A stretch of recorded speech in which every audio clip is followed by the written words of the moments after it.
ನವರಾತ್ರಿ ಸಂಭ್ರಮದ ನಡುವೆ ಉಡುಪಿ ಉಚ್ಚಿಲ ದಸರಾ ವಿಜೃಂಭಣೆಯಿಂದ ನಡೆಯುತ್ತಿದ್ದು ಜನರ ಆಕರ್ಷಣೆಯ ಕೇಂದ್ರಬಿಂದುವಾಗಿದೆ. ಈ ನಡುವೆ ಇಲ್ಲಿ ಆಯೋಜನೆಗೊಂಡಿರುವ ವಸ್ತು ಪ್ರದರ್ಶನ ಮಳಿಗೆಗಳ ಪೈಕಿ ಬಾಬಣ್ಣ ಇವರ ಬುಟ್ಟಿ ತಯಾರಿಕೆ ಮಳಿಗೆ ಎಲ್ಲರ ಗಮನ ಸೆಳೆಯುತ್ತಿದೆ.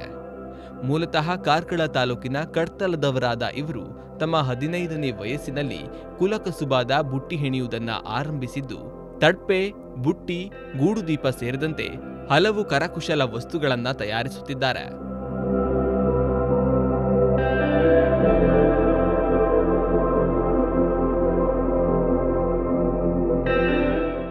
ನಾವೀಗ ಉಚ್ಚಿಲ ದಸರಾದಲ್ಲಿದ್ದೇವೆ.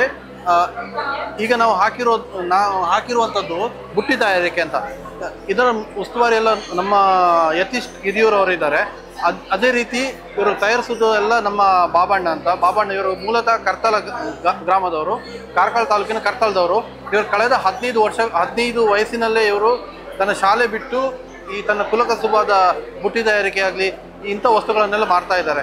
ಬುಟ್ಟಿ ತಯಾರಿಕೆ, ತಡಪೆ ಮತ್ತು ಬೇರೆ ಬೇರೆ ಆಕಾರದ ಒಂದು 20ಕ್ಕೂ ವಿವಿಧ ಬಗೆಯ ವಸ್ತುಗಳನ್ನು ಕೂಡ ತಯಾರಿಸ್ತಾ ಇದ್ದಾರೆ ಇವರು.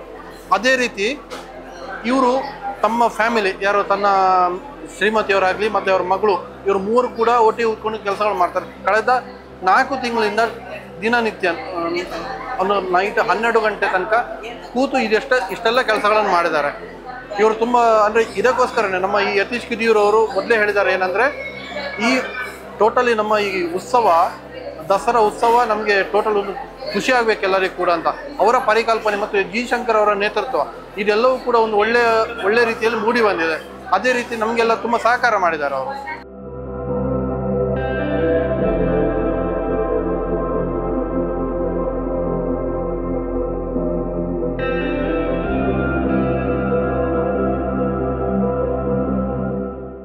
ಈಗ ಒಂದು ತಡಪೆ ಮಾಡಬೇಕಂತಾದರೆ ಇವರು ತನ್ನ ಈ ಭಾಗದಲ್ಲಿ ಎಲ್ಲಿ ಕಾಡಿನ ಭಾಗದಲ್ಲಿ ಹೋಗಿ ಬೀಳನ್ನು ತಂದು ಬೆಳಿಗ್ಗೆ ಹೋದರೆ ಅವರು ಬರೋದು ಸಂಜೆನೆ.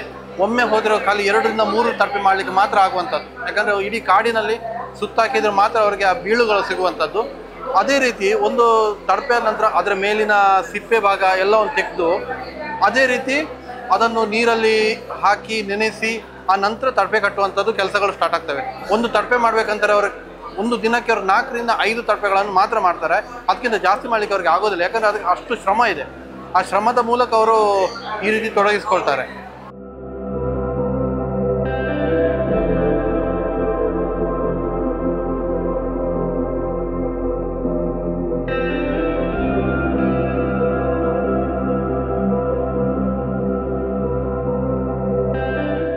ಇಂತಹ ಹಲವಾರು ವಿಶೇಷತೆಗಳನ್ನು ಒಳಗೊಂಡ ಉಡುಪಿ ಉಚ್ಚಿಲ ದಸರಾಕ್ಕೆ ನೀವು ಕೂಡ ಬಂದು ಈ ಅದ್ಭುತ ಕ್ಷಣದ ಭಾಗವಾಗಿ